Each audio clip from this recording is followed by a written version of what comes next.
Hello friends, તમારું સ્વાગત છે મારી ચેનલ કુક વિથ બેલામાં. આજે આપણે બનાવીશું ટ્રેડિશનલ રીતે બનતી લાપસી. તો સૌથી પહેલાં મેં અહીંયા 1 કપ જેટલો ઘઉંનો જાડો કરકરો લોટ લઈ લીધો છે. એમાં આપણે આવી રીતે તેલનું મોણ દેવાનું છે. મેં અહીંયા 3 ટેબલ સ્પૂન જેટલું તેલ લીધું છે અને આપણે મુઠ્ઠી પડતું મોણ દેવાનું છે.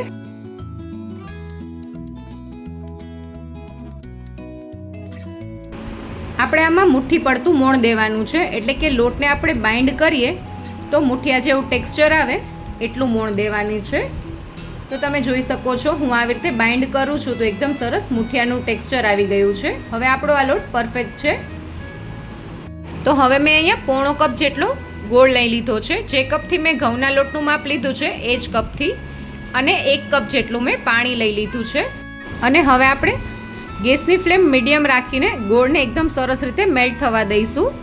તમે જોઈ શકો છો આપણો ગોળ એકદમ સરસ રીતે મેલ્ટ થઈ ગયો છે.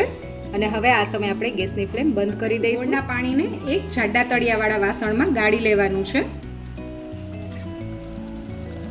હવે આપણે ગેસની ફ્લેમ મીડિયમ રાખી અને જે આપણે લાપસી માટેનો લોટ રેડી કર્યો છે એ આપણે પાણીમાં ઉમેરી દઈશું અને આવી રીતે વેલણની મદદથી હલાવતા જશું. અને આપણે એકદમ સરસ રીતે વેલણની મદદથી આ હલાવી લેવાનું છે.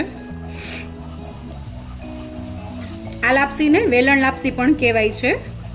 હવે આપણે ગેસની ફ્લેમ સાવ લો રાખવાની છે અને ઢાંકણ ઢાંકીને લાપસીને ચડવા દેવાની છે. આપણે 5 મિનિટ સુધી જ પહેલાં લાપસીને ચડવા દઈશું. 5 મિનિટ થઈ ગઈ છે અને તમે જોઈ શકો છો આપણી લાપસી રેડી થઈ ગઈ છે ઓલમોસ્ટ. હું તમને હલાવીને બતાવું. અને હવે આ સમયે આપણે ગેસની ફ્લેમ બંધ કરી દેવાની છે.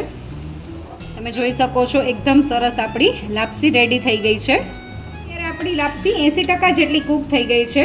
તો આપણે આ સમયે થોડું ઘી એડ કરશું, 2 ચમચી જેટલું. લાપસીને થોડી હલાવી લેશું. હવે આપણે લાપસીને એક તવી ઉપર મેં રાખી દીધી છે અને 5 મિનિટ આપણે મીડિયમ ટુ લો ફ્લેમ ઉપર આવી રીતે એને ચડવા દેવાની છે. 5 મિનિટ થઈ ગઈ છે અને આપણે ઢાંકણ ખોલીને જોઈ લઈએ તો તમે જોઈ શકો છો એકદમ સરસ ડ્રાય એવું ટેક્સચર આવી ગયું છે આપણી લાપસીનું. અને આપણી લાપસી એકદમ સરસ રીતે ચડી ગઈ છે.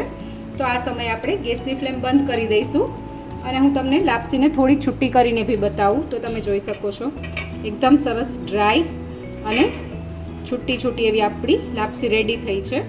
તમે જોઈ શકો છો. અને હવે આપણે આમાં થોડું ઘી મિક્સ કરીને લાપસીને સર્વ કરી દઈશું. તો ઘી તમે તમારે અકોર્ડિંગ આમાં એડ કરી શકો છો, 1 થી 2 ટેબલ સ્પૂન જેટલું. તો તૈયાર છે આપણી ટ્રેડિશનલ રીતે બનતી લાપસી. નવા વિડીયો જોવા માટે મારી ચેનલ કુક વિથ બેલાને સબસ્ક્રાઇબ કરો.